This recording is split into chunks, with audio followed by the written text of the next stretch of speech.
Coast Forum is bringing together voices that challenge, inspire, and illuminate with keynote presentations from people like noted economist Richard Wolff, the man who breaks down capitalism in ways that make sense to working folk like you and me, and Dr. Cornel West will be there, the brilliant philosopher and activist who never stops fighting for justice and speaking truth to power and to the powerless for that matter. So this isn't just another conference. This is where ideas get tested, where the conversations that shape our future begin.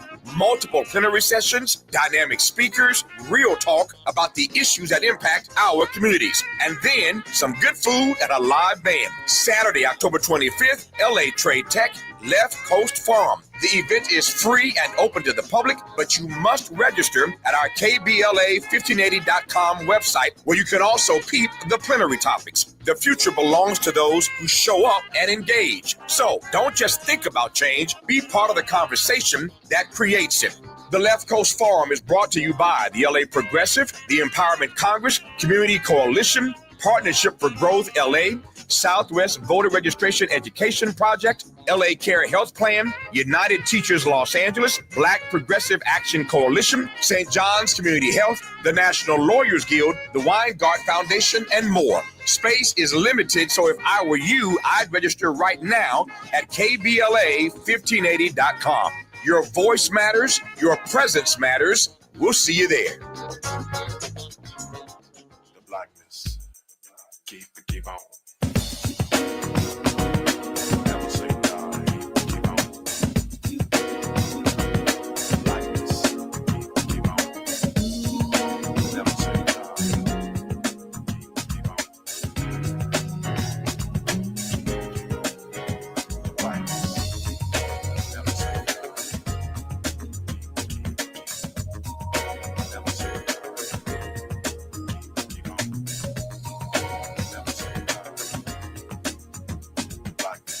Never say die. When in the midst of sorrow, you can see up and looking down.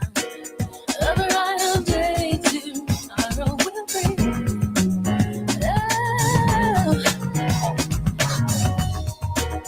You hear the voice of reason telling you this can never be done. No matter how hard reality seems, just hold on to your dreams, yeah.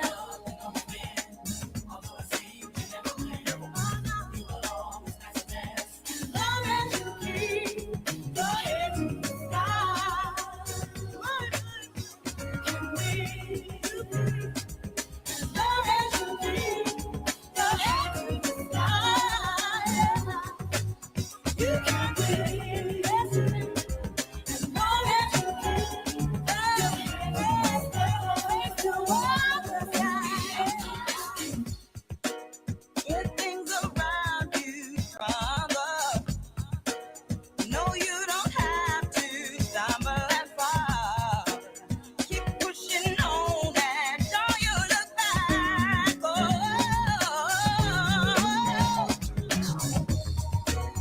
I know the storm and strong. You are listening to and streaming A More Perfect Union on KBLA Talk 1580. I'm Dr. Nii-Quartelai Quartey, your host and White House correspondent, joining you live in afternoon drive time. I'm in touch, and so you be in touch. Be sure to follow me on all the social media platforms at Dr. Nii-Quartelai. Just type in Dr. Nii-Q, DRNIIQ, and there I am, fresh for you to follow. Also, be sure to download the KBLA app to listen to us live or on demand, or simply tell Alexa to play KBLA Talk 1580. And there we are for your listening pleasure. Last but not least, subscribe to A More Perfect Union podcast powered by KBLA, the only Black owned and operated talk station west of the Mississippi. Did you know that? The only one right here on the West Coast holding it down. And so, listen, we've got a few very important announcements for you. Number one, if you haven't already, go ahead and go to KBLA1580.com and register for the Left Coast Forum. The Left Coast Forum is taking place right here in Los Angeles on October 25th at LA Trade Tech. Some really incredible and inspirational speakers like Dr. Cornel West and Richard Wolff are going to be there. In addition to a host of other progressive leaders that are on the front line. These are the people who are in the arena, that are doing the heavy lifting. If you've been looking for opportunities to tap in, if you've been looking for opportunities to bring your skill set, bring your talents, bring your expertise in service to our country, in service to a number of movements that are afoot, then this is where you want to be, the Left Coast Forum. And so go to KBLA1580.com to register for free, and we're going to look for you there. All right. And I am super excited because my high school best friend, Jazz Summers, who has been a guest on this show, will join me tomorrow on the Tavis Smiley Show. I'll be guest hosting for Tavis tomorrow from 9 a.m. to 12 noon. There are a number of incredible guests that are going to be joining me to talk about some of the day's most important news. We'll be talking to some incredible authors and an incredible filmmaker that I get to call friend. His film Stay is out now on Hulu, and so be sure to check it out. It is a supernatural thriller with a hidden love story and a black lens. How about that? And so be sure to check that out.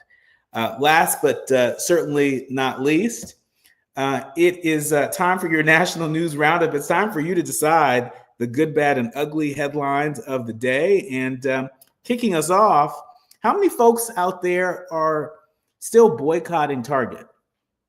You know, when I talk to brother Pastor Jamal Bryant, he is very clear that the instructions have not changed.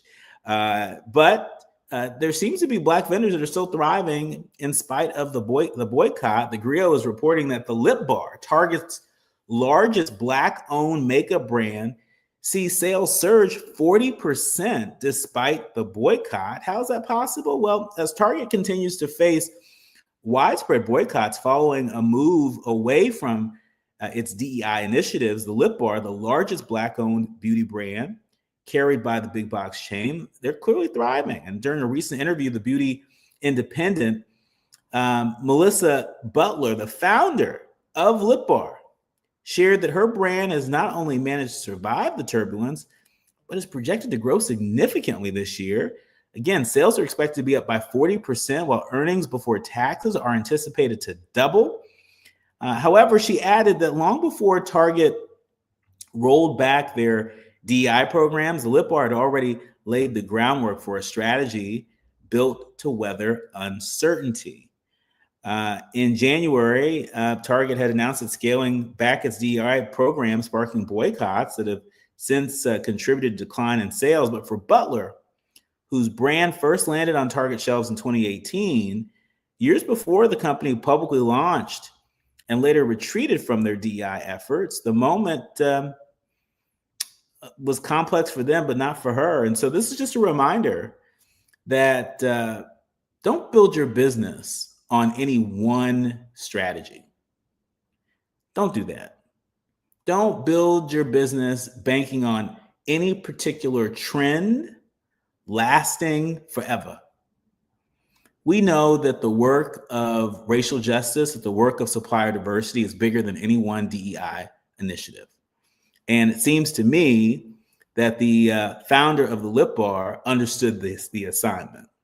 And that's okay for the people who didn't understand the assignment or maybe strayed from the assignment. But I hope folks hear this story and are a bit more inspired. Now, folks hearing this next story may be inspired, but maybe in a different way. Who knows? USA Today reported that Nick Cannon gets candid on narcissism and this expensive tradition with his 12 kids. Nick Cannon, of course, the multi-hyphenated entertainer, has as many kids as Taylor Swift has albums.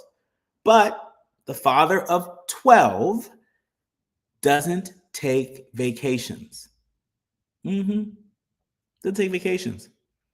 Late night TV shows have been a topic du jour, but Nick Cannon doesn't think the format is dead.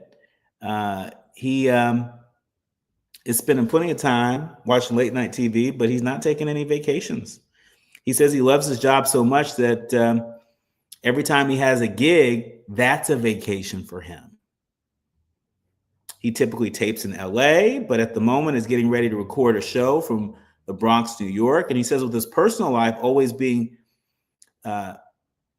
so, get up and go all the time, sometimes being on set is like the calmest part of his day. And so do you all feel that way about your job?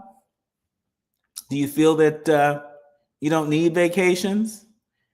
If the most calm you experience in your daily life is at work, give us a call. Let's talk. When we come forward, we are switching gears. I am really delighted to welcome my next two guests to the show, and you're going to enjoy them as well. Bishop Tolton is with us, and we'll also be joined with Al Reynolds, our favorite pop culture contributor and entertainment correspondent. We're going to be tackling some really big issues that are trending in the news, but a little bit later, we're going to talk about our life as Black men. As Black men, there are folks out there that say that Black men need to cry more. Even Little John is a little shaken up about this conversation. We're going to get their hot take on that and more. You're listening to and streaming A More Perfect Union on KBLA Talk 1580. More when we come forward. You're listening to A More Perfect Union on KBLA Talk 1580. We've got a lot to talk about. We all hear the radio ads about the IRS. They tell you to be afraid, to be scared, and they try to frighten you into calling. I'm not here to do that. Tax Relief Advocates is different. TRA is here to tell you that if you owe money to the IRS, whether it's $5,000, $50,000, or $500,000, we have a solution. It doesn't matter if you're sitting in your car, at work, or with your kids. No matter where you are, call now. 800-550-9651. Don't lose hope. TRA can eliminate or reduce what you owe to the IRS. Generous programs are now available that can give you a fresh start. Our passion is taxes and helping individuals fix their IRS problems. We have over 1,000 5-star reviews on Google and an A+ with the Better Business Bureau. You don't need to be afraid of the IRS any longer. End your tax nightmare today by visiting us online at TRA.com or call 800-550-9651. That's 800-550-9651. Tax Relief Advocates, real solutions for real people.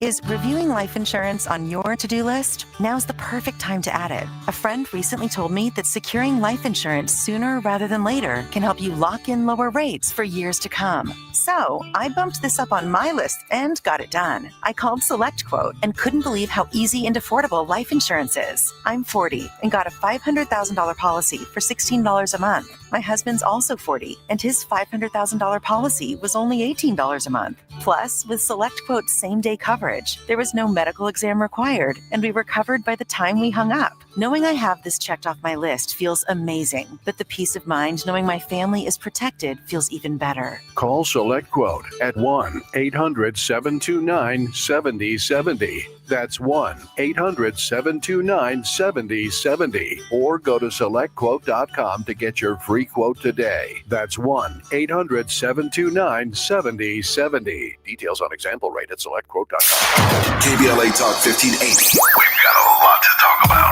KBLA Talk 1580 reminds you, when we fight, we win. The Youth Justice Coalition is challenging America's addiction to incarceration and discrimination. YJC works to dismantle policies leading to mass incarceration, law enforcement violence, and the school-to-prison pipeline. Their approach? Transformative justice, community intervention, free LA high school, legal defense, and system monitoring. YJC promotes safety without relying on prisons. Their goal? Prevent system contact and help people exit the system through direct direct action, advocacy, and education. Want to get involved or need help? Call 323-235-4243. That's 323-235-4243. Join YJC in creating change. When we fight, we win. KBLA Talk 1580, your voice for justice. This is a community call to action from KBLA Talk 1580. We have no permanent friends or permanent enemies. Only permanent interests. As we effort to build a more perfect union. You are listening to and streaming A More Perfect Union on KBLA Talk 1580. I'm Dr. Nii-Quartelai Quartey, and really delighted to welcome back to the show Bishop Joseph W. Tolton. Bishop Tolton is the founder of Interconnected Justice. It's a Pan-African advocacy organization that's building a policy blueprint to counter the Christian nationalist agenda globally. And we're also joined by Al Reynolds, who is our resident pop culture and entertainment correspondent. Thank you both for being here. It's a pleasure to be with you. So let's jump into this. It's worth noting that Pete Hegseth, whom a number of folks have certainly accused of peddling in white supremacy. So a lot of people see him as sort of a tool of this white nationalist agenda, sort of taking hold in our government. Some people might say getting our federal government in a chokehold. The Washington Post has reported exclusively that on Hegseth's sprawling hunt for Charlie Kirk's critics, spanning nearly 300 investigations. That's right, the Pentagon has investigated nearly 300 Defense Department employees, including service members and civilian workers and contractors, for comments appearing online after last month's shooting death of conservative activist Charlie Kirk. Bishop, what do you make of this? Is this just another data point, the latest sign of the white Christian nationalist agenda putting points on the board? There's no question that that is exactly the case, Dr. Nee. This is another sign of the white Christian nationalist agenda at work.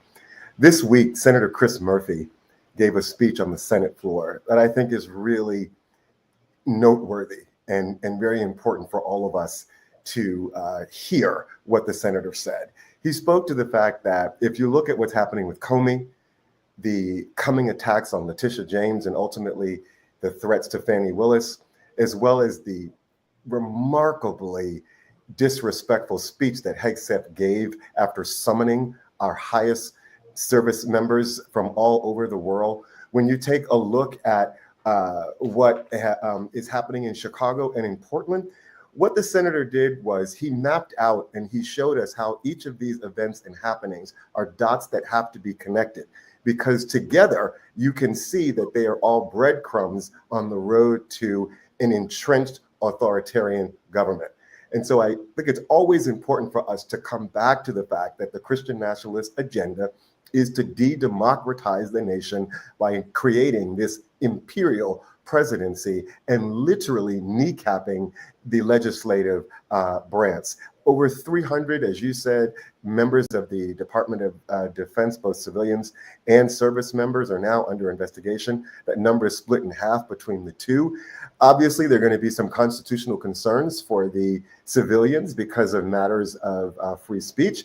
But for those who are service members, there are articles under the Defense Code of Conduct which suggest that contemptuous speech about civic officials is problematic. The problem is Charlie Kirk was never elected by anyone.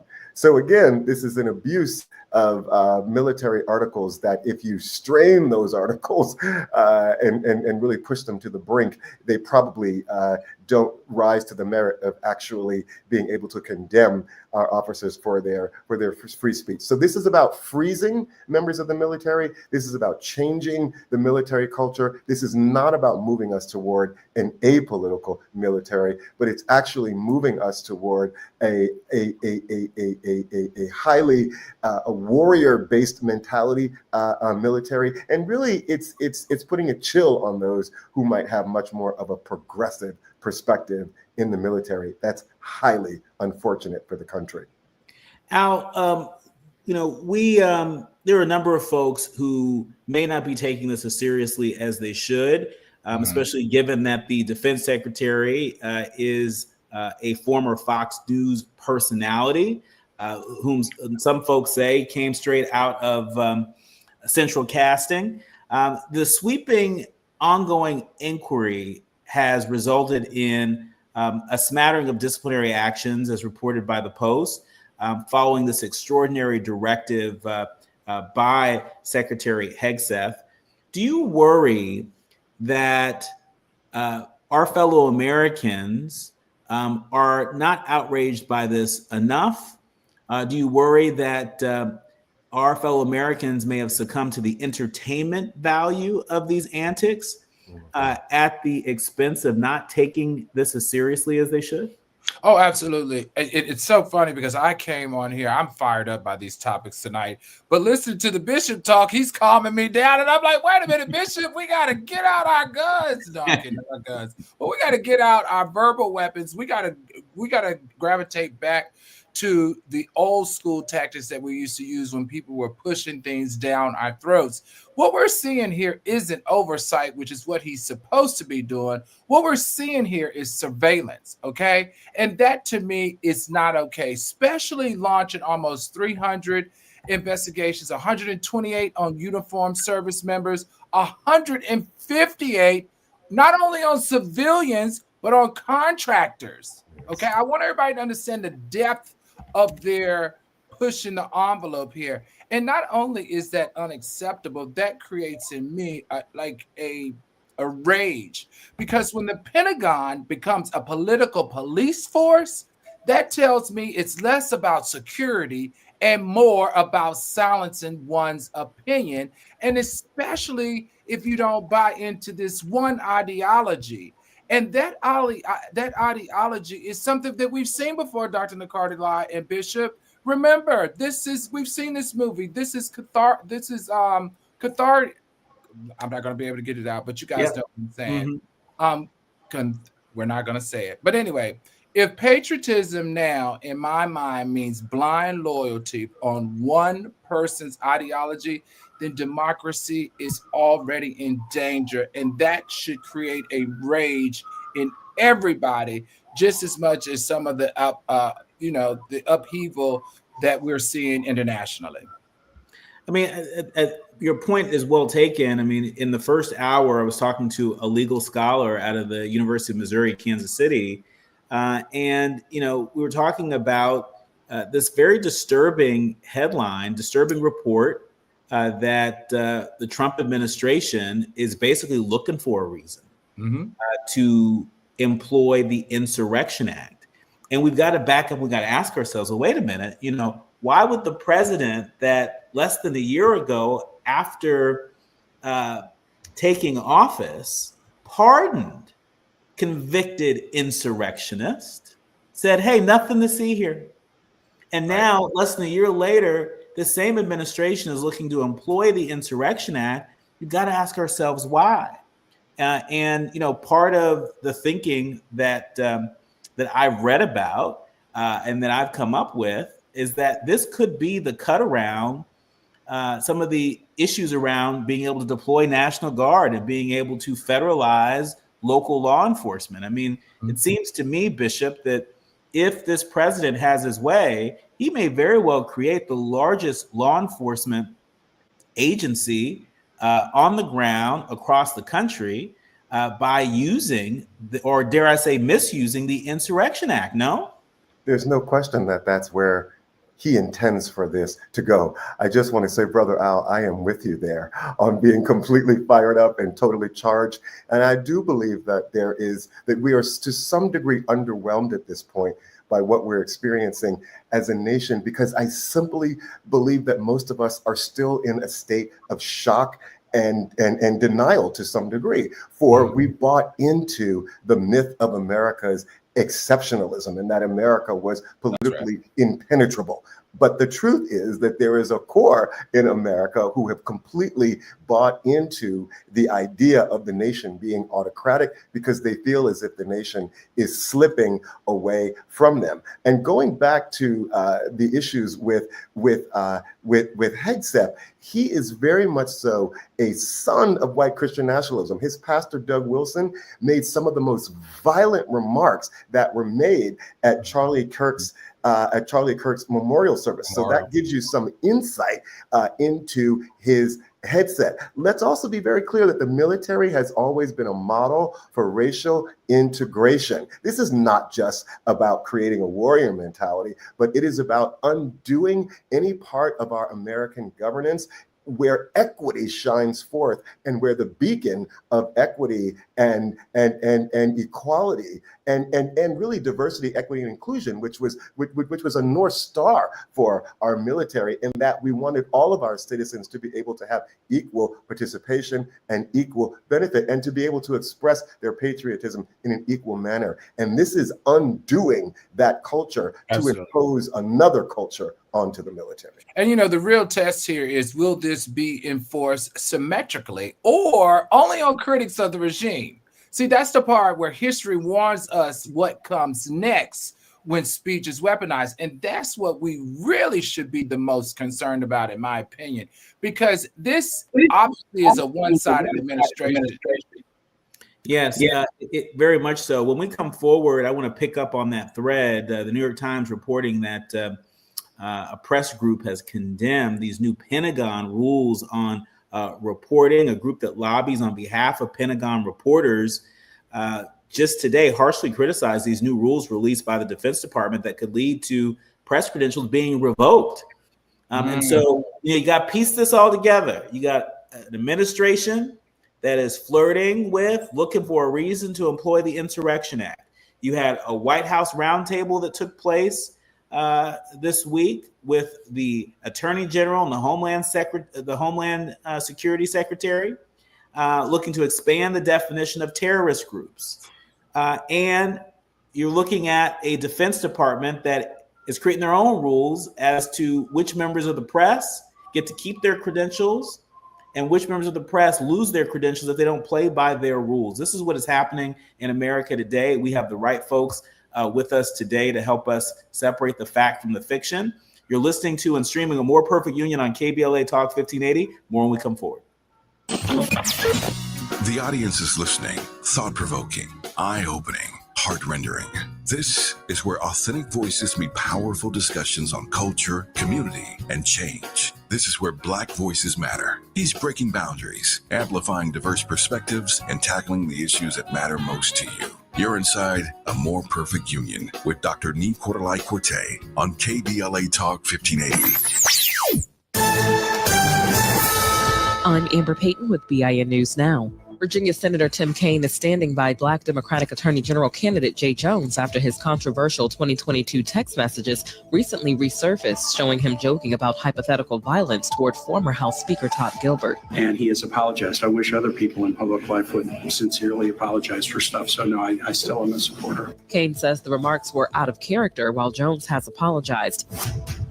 The last fugitive from a May jailbreak in New Orleans has been captured. Derek Groves, wanted for murder, was arrested in Atlanta after a police standoff. He was one of 10 Black inmates who escaped through a hole in a jail wall.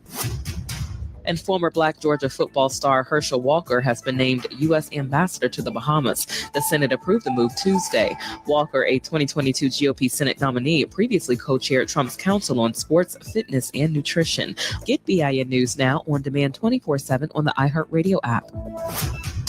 Tough rolling on the 5. This is southbound out of Burbank. You're on the brakes away from just about Burbank Boulevard as you continue all the way to the 605. Northbound slowing out of La Mirada from Valley View as you continue all the way back towards the 134 freeway. Also slow is the 2 southbound out of Eagle Rock from just about Colorado. Delays taking you ahead to the 5. All roads leading into Chavez Ravine just absolutely jam-packed right now as people pile into Dodger Stadium. Want to save a few bucks this season? Then head over to your local Big O Tires for their Save a Buck sales event. You'll save up to $250 on select sets of tires with paid installation through October 19th. The Save a Buck sales event, now at your local Big O Tires. This is the KBLA Sports Minute with Ray Richardson. A very sympathetic statistic concerning Colorado football coach Deion Sanders. When Deion had minor surgery Tuesday to remove potential blood clots in his left foot, it was the 16th time the 58-year-old coach has undergone surgery in the last 3 years. Blood clots in Deion's legs have led to several procedures, including having 2 toes amputated because of poor circulation. Deion had surgery in May to remove tumors after he was diagnosed with bladder cancer. Despite all of Deion's health ailments, he was on the field Wednesday afternoon for practice. Colorado was at home Saturday against Iowa State. There will be no undefeated watch in the NFL now that the Buffalo Bills and Philadelphia Eagles have lost their first game. Who was the last NFL team to go through an entire regular season undefeated? Send your answer to ray@smileyAudiomedia.com. ray@smileyAudiomedia.com. No debates, no speculation, just the info you need. That's your KBLA Sports Minute. I'm Ray Richardson on KBLA Talk 1580. Hello, KBLA delegation. Tavis Smiley here. On Saturday, October 25th, LA Trade Tech becomes the epicenter of ideas that matter. The Left Coast Forum is bringing together voices that challenge, inspire, and illuminate with keynote presentations from people like noted economist Richard Wolff, the man who breaks down capitalism in ways that make sense to working folk like you and me, and Dr. Cornel West will be there, the brilliant philosopher and activist who never stops fighting for justice and speaking truth to power and to the powerless for that matter. So this isn't just another conference. This is where ideas get tested, where the conversations that shape our future begin. Multiple plenary sessions, dynamic speakers, real talk about the issues that impact our communities, and then some good food and a live band. Saturday, October 25th, LA Trade Tech, Left Coast Forum. The event is free and open to the public, but you must register at our KBLA1580.com website, where you can also peep the plenary topics. The future belongs to those who show up and engage. So don't just think about change, be part of the conversation that creates it. The Left Coast Forum is brought to you by the LA Progressive, the Empowerment Congress, Community Coalition, Partnership for Growth LA, Southwest Voter Registration Education Project, LA Care Health Plan, United Teachers Los Angeles, Black Progressive Action Coalition, St. John's Community Health, the National Lawyers Guild, the Weingart Foundation, and more. Space is limited, so if I were you, I'd register right now at KBLA1580.com. Your voice matters, your presence matters. We'll see you there. KBLA Talk 1580. We've got a lot to talk about. KBLA Talk 1580, connecting you with services and solutions. The Los Angeles Regional Food Bank is on a mission to fight hunger and provide nutritious food to those in need across our community. They partner with federal, state, and local programs advocating for better policies and funding for critical hunger relief programs like Cal Fresh, the Emergency Food Assistance Program, and the Child and Adult Care Food Program. The food bank works with coalitions and local representatives to make sure hunger is addressed in every district of LA County. They also run nutrition education campaigns, raise hunger awareness, and source nutritious food for distribution, all while supporting regulations that allow food pantries to operate safely. Want to help? Visit lafoodbank.org or call 323-234-3030 to volunteer or find a food bank near you. Together, we can ensure that no one goes hungry in Los Angeles County. This is a community call to action from KBLA Talk 1580. Hit me! National News, The Consequence, informed opinion, and analysis beyond the headlines. You're listening to A More Perfect Union on KBLA Talk 1580. You are listening to and streaming A More Perfect Union on KBLA Talk 1580. I'm Dr. Nii-Quartelai Quartey, and delighted to be in the company of Bishop Joseph W. Tolton. He's no stranger here. He is the founder of Interconnected Justice, which is a Pan-African advocacy organization building a policy blueprint to counter the Christian nationalist agenda globally. A big task, big task. And we're also joined with Al Reynolds, one of our favorite pop culture and entertainment contributors to A More Perfect Union. Both folks have their finger on the pulse of what is happening inside and outside the Beltway. And with that, I mean, one of the stories that I just think we need to shout from the rooftop is the assault on a free press. There's a reason why the free press is a part of the First Amendment to the Constitution. And what is happening behind closed doors at the Pentagon should concern everybody. The New York Times, rather, is reporting that representatives of news organizations have been negotiating with the Pentagon since the department first released a set of new rules. In a lengthy memo back in mid-September, the rules represent a major departure from how reporting at the Pentagon has worked for decades. The memo said that the Pentagon was committed to transparency and accountability, but it also laid out a set of stricter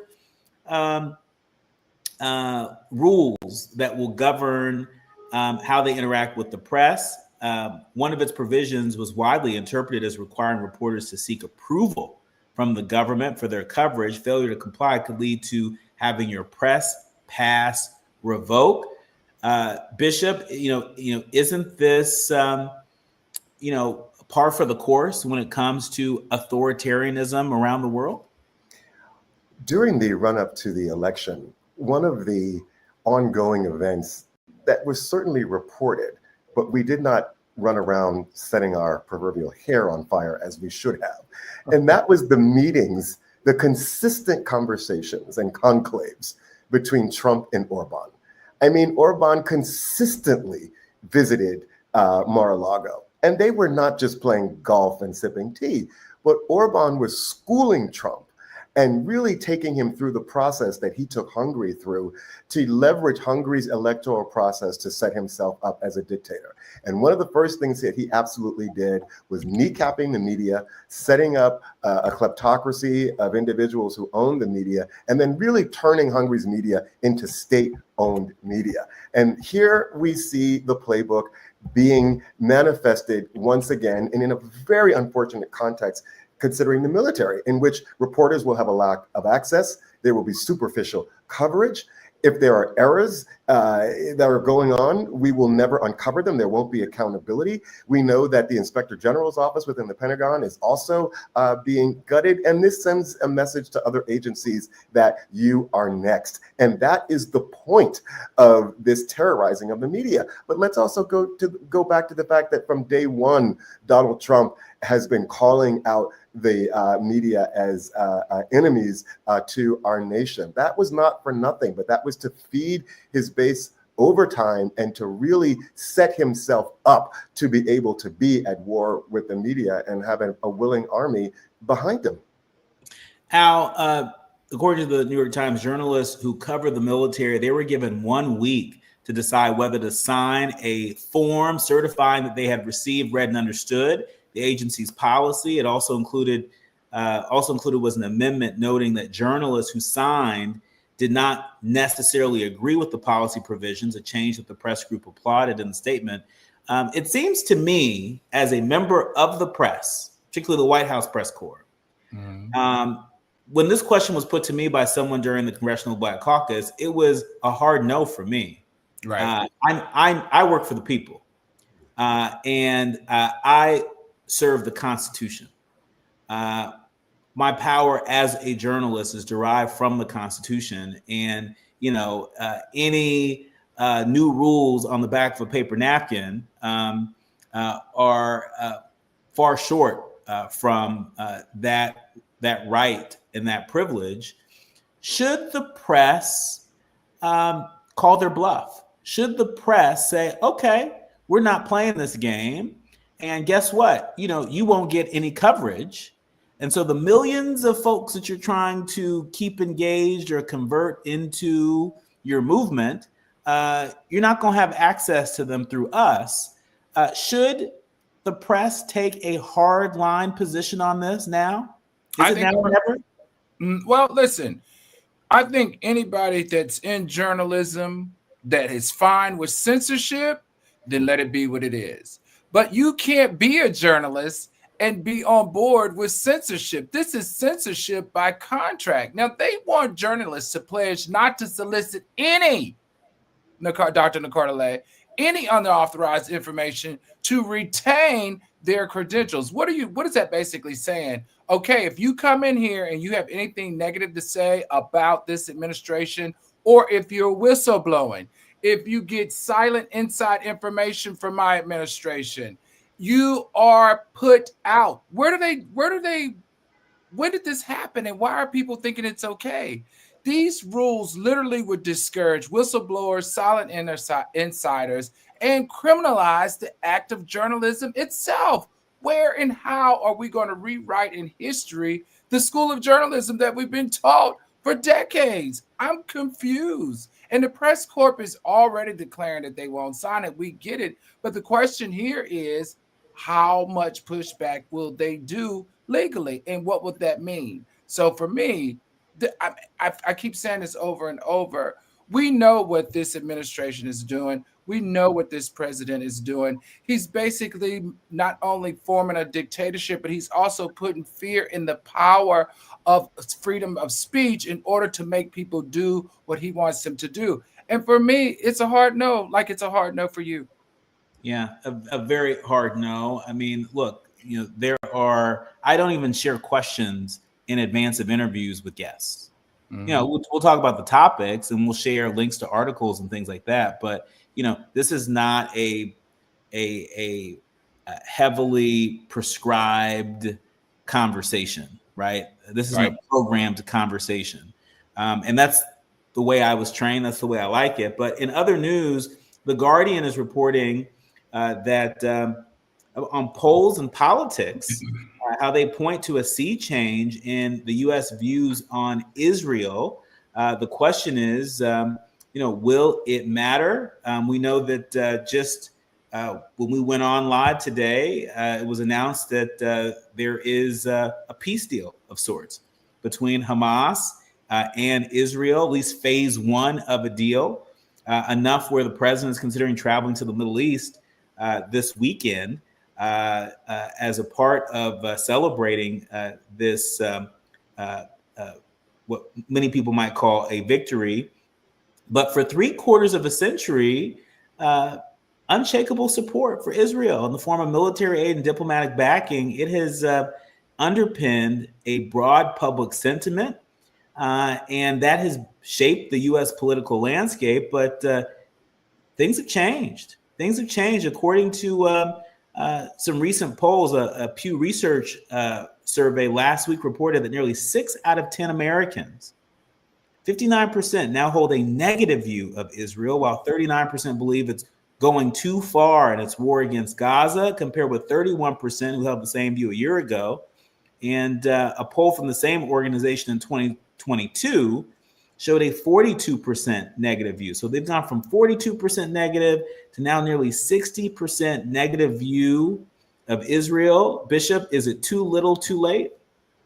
No, it is absolutely not too little, too late. I am amazed by these numbers as well. And I want to say that as a man who was obviously born in a Christian home where there's a certain mythology about Israel and the Jewish people, I myself am among those whose views have dramatically changed over the course of what's happened since October 7th, 2 years ago. I also think that people are beginning to look at this through the prism of a much broader international story in which the world order is changing, and we are seeing the strengthening of autocrats, the strengthening of dictators. We are seeing kind of power zones in the world created between Russia, between China, and the United States. And I do think that part of the reflection of the American people that might not be picked up in the polls, but my qualitative assessment is that there is a resistance to the slide that is taking place on a global level, and that the attitudes that we're seeing in response to what's happening in Israel is the American people's way of saying we are questioning what's happening on a global scale. Dr. Nii-Quartelai, what we're witnessing to me is a tectonic shift in American public opinion towards Israel. And it's starting to shake the foundation of U.S. foreign policy. And the interesting part is that it is done by the base that everybody's trying to get their hands on, which are those voters 35 years old or younger. How interesting is that? Because if you look at this, the numbers like you guys shared, only 32% of Americans now approve of Israel's military action in Gaza. That's a historic low, according to the Gallup.com. More than half say Israel's actions have gone too far. And like you shared, unfavorable ratings are in the zone of 42 to 53%. That is tectonic. 50%. And among Democrats, 67% believe Israel is committing genocide and acts kin to it. This is interesting to me. So the sea is churning, and the question is whether Washington is anchored too deeply to change course. And I think the answer is that they're not. Yeah, absolutely.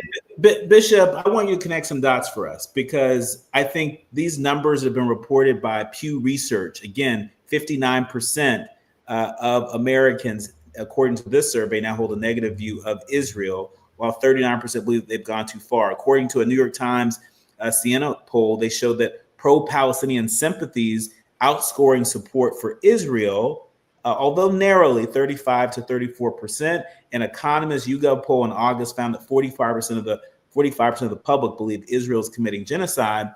So, these are important data points for us to consider. One of the things that we don't talk nearly enough about is Project Esther. We talk about Project 2025, but for our leaders, learners, and listeners that are a little less familiar, connect the dots between the mission of Project Esther and some of the numbers that we're seeing show up in some of these polls. Well, what's interesting is that Project Esther is actually a distortion of the story of Queen Esther, who obviously saves her people triumphantly from a genocide. And it is the kind of the weaponization of anti-Semitism in which white Christian nationalists have put forward this project, which is kind of in defense of the Jewish state and in defense of Jewish lives. That is what kind of the mythology of Project Esther is all about. And the impact of that has been to intentionally cripple the pro-Palestinian movement in the United States. And I think that the crippling of that movement, which is also about undermining and destroying the left and also kind of confusing different voting blocs on the left and turning them on each other, I actually think that this investment in weaponizing anti-Semitism via Project Esther has actually backfired. And I think the numbers speak to that. The people are not stupid. So although the ability to express one's pro-Palestinian views on campus and beyond have certainly come under great fire, I think in response to that, people's ideas and thoughts about what Israel is doing are revealing truly the sentiments of where America is, despite the fact that our ability to express ourselves is clearly being undermined. When we come forward in our remaining minutes, I want to give you all a chance to respond to the recent interview that Lil Jon gave, where he was saying Black men, we need to cry more. Do we? Are we? Should we? Why aren't we? Our expert panels will sound off when we come forward. It's time for the quiet part out loud. You're listening to and streaming A More Perfect Union on KBLA Talk 1580. Striving to make America a nation as good as its promise. This is A More Perfect Union on KBLA Talk 1580. We've got a lot to talk about. Looking for a purposeful and passionate way to make a difference in your community? Volunteer with our Senior Medicare Patrol and help prevent Medicare fraud. SMP volunteers work in their community, educating peers about healthcare fraud and how to prevent and detect it. Free training starts soon. Check us out online or at an SMP open house near you. We're on a mission to stop fraud. Join our team. You make a difference. Visit caspvolunteer.org. JP Morgan Chase offers tips for the local business owners in 2025. Small business landscape is ever changing, and the Los Angeles market is no exception. A startup or legacy business, revisiting your mission statement and recalibrating offerings can renew opportunities for growth and innovations. Programs like Chase for Business Coaching for Impact gives entrepreneurs access to expert guidance, helping you streamline operations, strategize your growth, and navigate complex challenges. Businesses with a clear sense of purpose can navigate any challenge effectively, but also build stronger customer loyalty. Visit chase.com/coaching for impact for more information. This segment is sponsored by JP Morgan Chase.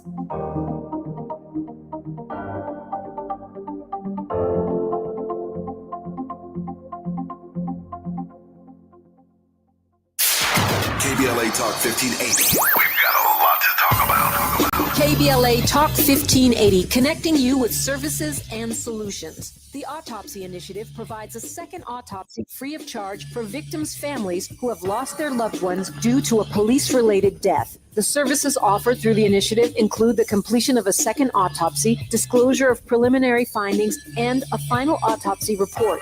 A police-related death is when an individual is harmed by police officers using deadly force, which results in an individual's death. Police-related death includes in-custody deaths, including those that arise during contact with law enforcement officers during arrest, pursuit, booking, transport, or incarceration. The Autopsy Initiative has a team of board-certified pathologists on call. An autopsy request may be completed by anyone with a close relationship with the victim, which may include the victim's spouse, partner, relative, close friend, or lawyer. To request a free second autopsy for a victim of police violence, please visit knowyourrightscamp.com. That's knowyourrightscamp.com. Then click on Autopsy, then click on Request. At KBLA, we believe in justice for victims of police violence. We say their names, and we don't black down. This is a community call to action from KBLA Talk 1580. Notable journalists, industry leaders, lawmakers, change makers, tastemakers, and you, working to build a more perfect union on KBLA Talk 1580. You are listening to and streaming A More Perfect Union on KBLA Talk 1580. It's time for the quiet part out loud. The Griot reporting on an interview that Lil Jon did with the Breakfast Club, saying black men need to cry more. Lil Jon got emotional when speaking about finding his purpose and happiness and getting healthy. Have you seen Lil Jon on social media recently? Lil Jon is looking like a little snack. Let me just say that. He's looking really good. He's looking really good. And what he said on the Breakfast Club really, caught my attention. He said, quotes, "You know what, black men, we need to cry more.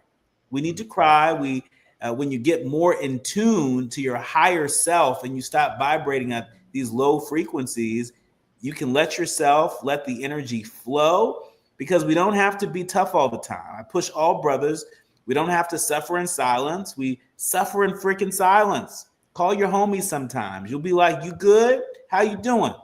How are you mentally doing, bro?" That one little conversation could make him not do something stupid or take his life or whatever, So he started doing therapy, and he pushes anything, any acknowledgement that he got, he tries to share it with everybody, because we can help each other.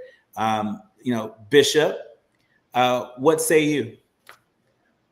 During the time when we were an enslaved people, our men had to experience their wives and their women being raped, and there was absolutely nothing that they could do about it. Our young boys and our girls were placed on auction blocks and sold. And the amount of trauma, the collective communal trauma that there is, particularly for men who are supposed to be the protectors in their communities, is massive. And that trauma gets passed down from one generation to the next.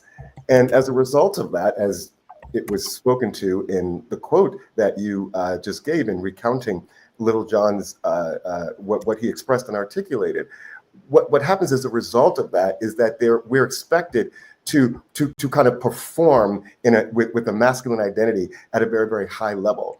And what that means is that we then don't know how to be vulnerable. So yes, I fully agree that Black men ought to cry less. But can I lift up, Brother Al, that I think that if we cry more, perhaps we'll sag less, right? Because sagging is really about being able to express a level of vulnerability in this incredibly hard kind of masculine frame. So yes, I absolutely agree that we need to be more vulnerable with each other. We need to be more connected with each other. And we actually need to be able to be human before we're men. Al, I'm going to give you the final minute and a half. What say you? Do we need to cry more? Well, let me tell you something. I have to push back on what he's saying. Let's be very clear, and this is where the conversation needs to start, in my opinion. Black men do cry. It's a biological response to stress, grief, joy, pain. We cry at funerals. We do cry. We cry in moments of heartbreak. We do cry. It's not about whether we cry or not. It's about us having the permission by society to do it openly. Yes. That's where this conversation has to start. It can't be about we need to cry more. We cry. We cry. We just want it to be okay to cry in public, right? Because we've had all these cultural conditions for generations. Black boys were told, man up, be strong, and never show weakness. Survival tactics are us that we can't ever be vulnerable. We always have to be hyper masculine because of what we've been through and what society has put on us. We cry. Trust me. We just don't let anybody see it. We have to create an environment for Black men if you want to see change in the hyper masculinity, if you want to see change in the violence in our communities and in our homes, you have to give Black men the permission to do it in public. That's it. Let's start there. And when they do, you can't judge them based on society, based on how you were raised, based on your community, based on your beliefs. So I'm going to say, stop telling Black men that they need to cry more. We cry. We just don't do it in public. We've got to create a safe haven for that. We must do that. And right here, this platform, we're leading by example. You all are always welcome on my shoulder. You better believe it. We'll have to leave it there. My thanks to the entire village helps us produce a more perfect union each and every day. Our executive producer, Tavis Smiley, our sound engineer, brother Andy, to our show producers, Faraji Muhammad, Art Sears, and Journey Burris, as well as all of you, our leaders, learners, and listeners. We curate the show every day with you in mind. We hope you have enjoyed and have been enlightened and maybe a little bit entertained by what we had to share today. Remember, don't panic, organize. Do what you can from where you are with what you have, but by all means, do something. My thanks to Al Reynolds and Bishop Joseph Tolton for joining me this hour. I'm Dr. Nii-Quartelai Quartey. You've been listening to and streaming A More Perfect Union on KBLA Talk 1580.